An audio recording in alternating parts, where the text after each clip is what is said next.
Hello my darling, a new books video. Finally, it's officially spring. Still the sun is threatening to blind me, so I'll try to stay as still as I can for the whole video. Okay, this is going to be awkward. The first book that I want to talk to you about is, again, by an author whose name I won't pronounce to avoid embarrassing myself and offending them actually. I write it down here. It's called Bobbi Bokken's Magic Library. It's the story of these two cousins. They're called Berit and Niels. They start sending back and forth this notebook and they use it for letters. Filling those letters is the curiosity and the following investigation regarding a mysterious lady called Bibbi. She's a bibliographer, apparently, and Niels looks the term up in the vocabulary and finds it's someone who's in love or a lover of books, finding this kind of twisted.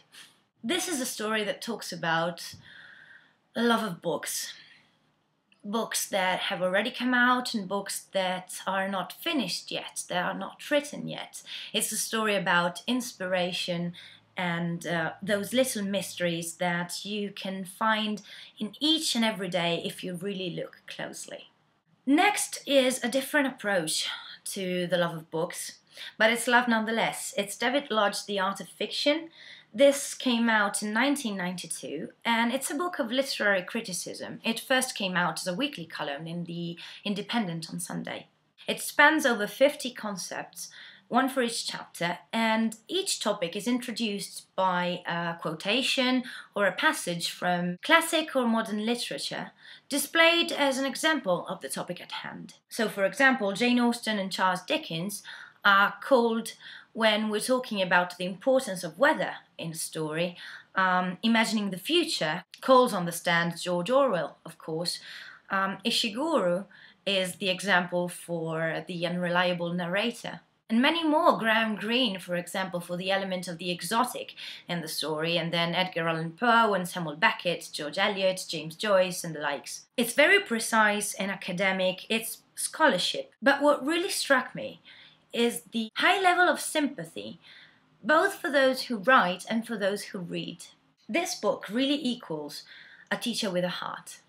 Then, it's time for The Sunday of Life. This came out in 1952, and I think its most valuable element is the voyeuristic property that it has.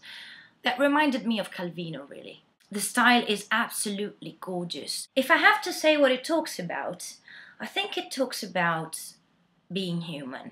And being human may mean trying to pass time on Earth as painlessly as possible. It may seem inconsequential at times, maybe, but to me the point is it spins philosophical vortexes with innocence and good faith that clash with cynicism and cruelty, and within these two extremes you may be able to glimpse what life really is.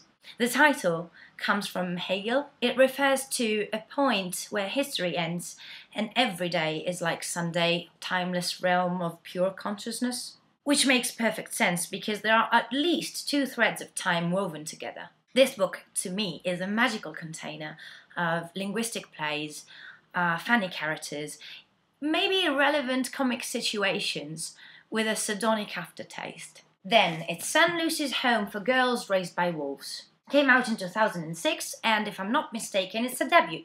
It's a collection of short stories, and you probably know by now how much I love short stories collections. These tales have the magical property of mixing growing up and facing reality with sparks of childhood. And this is something I'm really interested in because I think most of the time you fake one or the other to blend in better. There are simple beginnings to each and every story, they spin around unpredictably, and they catch elements of the real and the bizarre, which makes the absurdities of life capable of emerging better.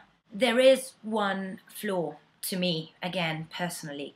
The endings are extremely abrupt. It gets really frustrating because you are constantly left hanging by choice. I mean, it's not like they've lost the final pages of the manuscripts. Probably the one story that doesn't really suffer that much for this flaw is the title story. But again, this book is one of those that you eat and you enjoy, but it still leaves you with an empty stomach. Again, another suggestion on Formspring. I think all these books come from suggestions. I'm really grateful. This one came out in 2010. It's called Warm Bodies. There it is. Okay. Summit is already taking care of the movie. Apparently it's coming out on February the 1st, 2013. And John Malkovich is in it. Directing is Jonathan Levine, who's already directed 50/50, which I found extremely honest. Once again, of the possible reviews, on the cover, there's Stephanie Meyer's one and Simon Pegg's. Let me tell you straight up, this is a love story involving a human girl and a zombie boy. And he's a zombie, alright, decaying and all. It's a debut again. It was first self-published and sold through the website, which is something I can relate to. What I can't relate to is the fact that the style this is written in is gorgeous. It's amazing. So much so that personally I found the style so brilliant it overshadowed the story. To be honest, this story can be slightly disturbing because in an attempt of, again, a love story of an immortal boy and a mortal girl, the immortality is depicted as very unglamorous. Obviously, well, no, I can't tell you what happens during the book. Please read it. It's a pleasure to read it.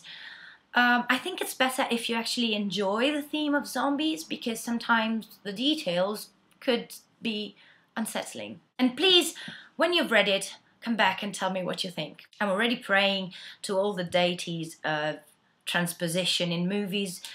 I think this one is going to suffer a couple of serious changes to hit the big screen, and I'm sorry for it. Because it's metaphorical, really. I suspected the point of the story is way beyond the one that is told. But the one that is told brilliantly. The style is superb, personally. I've been asked what's my opinion about Vanity Fair?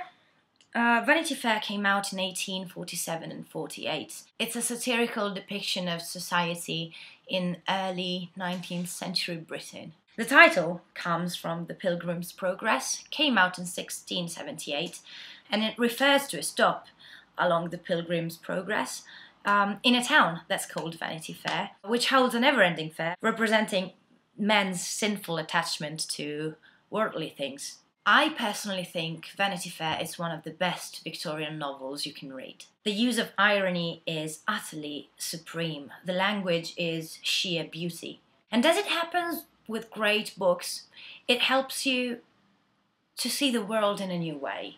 Even though the world it talks about is long gone, he can be cheerful and pessimistic, can be tender and sentimental, but also cruel and grotesque, while telling of the human condition in a splendidly controlled, well-mannered, extremely perceptive prose.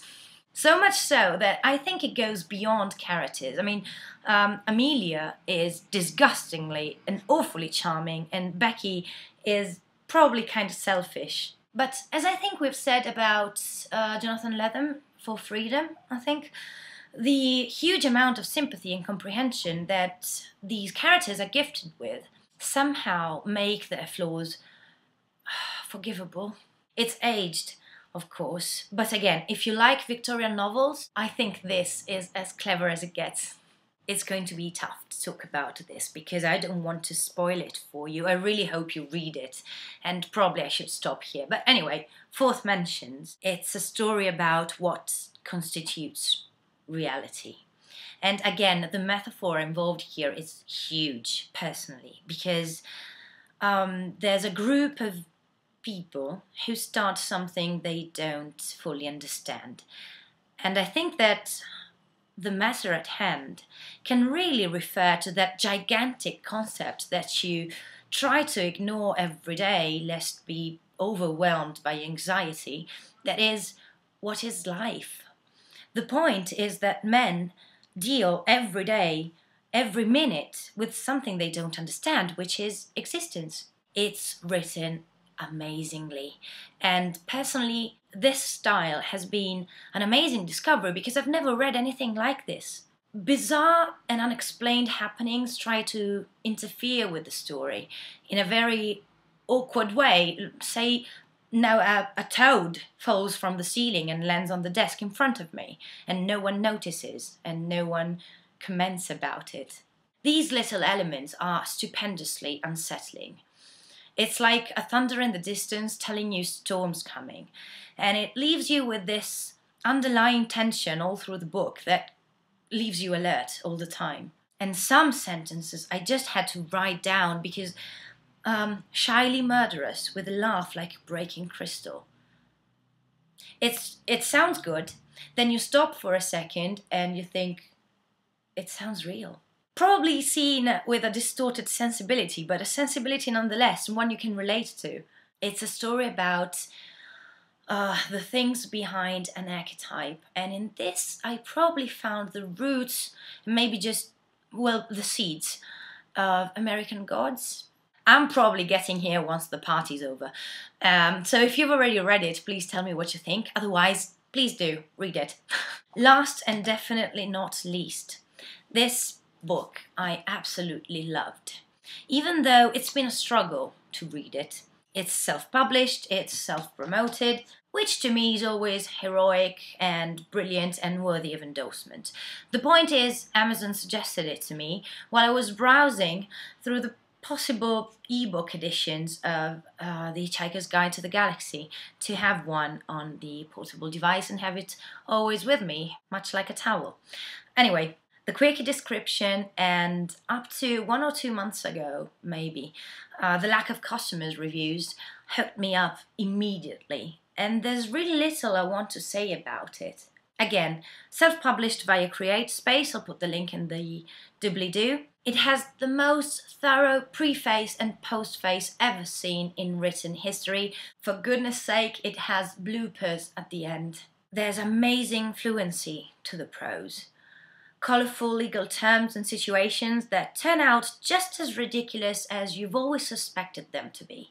It spins you around with people and places and times and storylines until maybe you're a bit dizzy, but without the unpleasantness of being sick. Probably, one may say, there are too many characters and the names are complicated and hard to remember, hard to pinpoint and to put names to faces. But as confusing as they might seem at first, somehow they stick with you and you find yourself going back to them, because the theme of this book, to me, is so cleverly introduced, developed and carried out. It adds up to your personal take on it. And the theme being, again, what is being, what is existence, what actually constitutes life. It is absolutely brilliant, and it left me filled with envy. Okay, so that's it.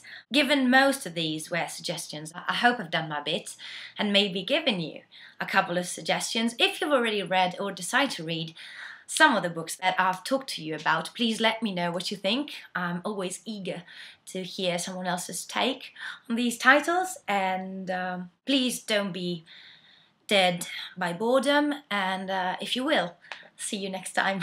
Bye.